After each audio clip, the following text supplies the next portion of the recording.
ഇതാണ് പ്രശ്നം. അല്ലാണ്ട് പാണ്ടിക്കാട് കുഞ്ഞാനൊന്നുമല്ല പ്രശ്നം. അദ്ദേഹം നറുക്കെടുത്തതും അല്ല പ്രശ്നം.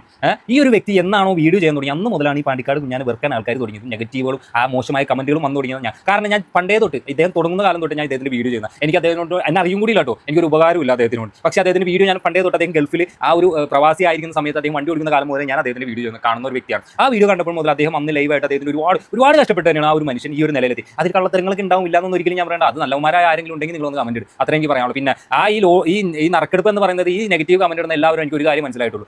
അതിൽ 100% 90% ആൾക്കാരും എടുക്കാത്ത ആൾക്കാരായിരിക്കും. ഇനി എടുത്ത ആൾക്കാർ ഒരു ലൈവ് വീഡിയോ അല്ലെങ്കിൽ അതൊന്നും പറഞ്ഞതായിട്ടോ അല്ലെങ്കിൽ അവരൊന്നും ചെയ്തായിട്ടൊന്നും ഇതുവരെയായിട്ടും ഞാൻ കണ്ടിട്ടില്ല കേട്ടോ ഈ ഒരു നിമിഷം വരെ. പിന്നെ എന്താ പ്രശ്നം എന്ന് വെച്ചാൽ അദ്ദേഹത്തിന്റെ വൈഫ് ഞാനൊരു പ്രോപ്പർട്ടി മേടിച്ച് ആ പ്രോപ്പർട്ടി എന്ത് ചെയ്യണമെന്ന് ഞാൻ തീരുമാനിക്കാൻ നാട്ടുകാരെല്ലാം തീരുമാനിക്കേണ്ടത്. നാട്ടുകാർക്ക് തീരുമാനിക്കേണ്ട കാര്യം വരുമ്പോൾ നാട്ടുകാർക്ക് ഇട്ട് കൊടുക്കും നമ്മൾ. പിന്നെ ഇഷ്ടപ്പെടാതിരിക്കാൻ ഓരോരുത്തരുടെ പേഴ്സണൽ കാര്യമാണ്. പിന്നെ വീഡിയോ ചെയ്യുന്ന അവരുടെ പേഴ്സണൽ കാര്യമാണ്. പിന്നെ കുഞ്ഞാൻ ചെയ്ത തെറ്റെന്ന് പറഞ്ഞാൽ ഒറ്റക്ക് പോയി നറുക്കെടുക്കാൻ പോയി അതൊരു തെറ്റ് തന്നെയാണ്. ഈ പറഞ്ഞ പുള്ളി ചെയ്ത് ഏറ്റവും വലിയൊരു തെറ്റാണ്. പിന്നെ ആ ഗ്ലാസ് അത് റൗണ്ടിലോ അല്ലെങ്കിൽ അങ്ങനെ ഒരു ബേസ് ചെയ്തിട്ട് 4 പേര് കാണിച്ചിട്ട് ആ കൂപ്പൺ എടുക്കണമായിരുന്നു. അങ്ങനെ എടുത്തിട്ടും അത് അങ്ങനെ നിങ്ങൾ നെഗറ്റീവ് പറയുക ഇത് ഒരിക്കലും ആ എടുത്തതിന്റെ പ്രശ്നമായിട്ട് എനിക്ക് തോന്നുന്നു. അങ്ങനെ ഒരിക്കലും ചെയ്യാൻ പറ്റില്ല. അത്രയും ഇൻഫ്ലുവൻസർ ഇത്രയും വലിയ വീഡിയോ ചെയ്യുന്ന ഒരു വ്യക്തി അദ്ദേഹത്തിന് മുന്നോട്ട് ചിന്തിക്കേണ്ടേ? എത്രയും കോടി രൂപ കിട്ടുമെന്ന് അറിയാമോ? എത്ര കോടി രൂപ അവർക്ക് കിട്ടിയിരുന്നു? അതിൽ നിന്ന് അവർക്ക് ഏറ്റവും കൂടി വന്ന ആ വീടിന് എത്ര ഒരു കോടി രൂപ നിങ്ങൾ കൂട്ടിക്കുക ഒരു വീടിന്. അത് അവർക്ക് കൊടുത്തു കഴിഞ്ഞാൽ ബാക്കി ബാലൻസ് അവരുടെ കയ്യിൽ ഇരിക്കില്ല. എങ്ങനെ പോലും ബാലൻസ് ഇരിക്കില്ല. പിന്നെ എന്തിനാണ് അവരെ കളത്തരം കാണിക്കേണ്ട കാര്യങ്ങൾ? നിങ്ങൾക്ക് അറിയാൻ പാടില്ലാത്ത കാര്യമാണെങ്കിൽ കൂടി വിമർശിക്കണം. എനിക്ക് അദ്ദേഹത്തിനോട് വിരോധമാണ് എന്ന് ചിന്തിക്കുന്നവരാണെങ്കിൽ ഇങ്ങനെ വിമർശിച്ചുകൊണ്ടിരിക്കും, വിരോധി നടത്തിക്കൊണ്ട് തന്നെ ഇരിക്കും. പിന്നെ അദ്ദേഹത്തിന് അറിയാം എങ്ങനെ നെഗറ്റീവ് നിങ്ങളുടെ ഏണിങ്സ് ഉണ്ടാക്കാം, എങ്ങനെ അത് പോസിറ്റീവാക്കി അദ്ദേഹത്തിന് മുന്നോട്ട് പോകാന്നുള്ളത്. ആ ഒരു മനുഷ്യൻ ഇതെല്ലാം പണിയെടുത്തുകൊണ്ടിരിക്കുന്നത്. അപ്പോൾ അദ്ദേഹത്തിന് അറിയാം. അതുകൊണ്ട് വെറുതെ മണ്ടന്മാരാവാതിരിക്കുക.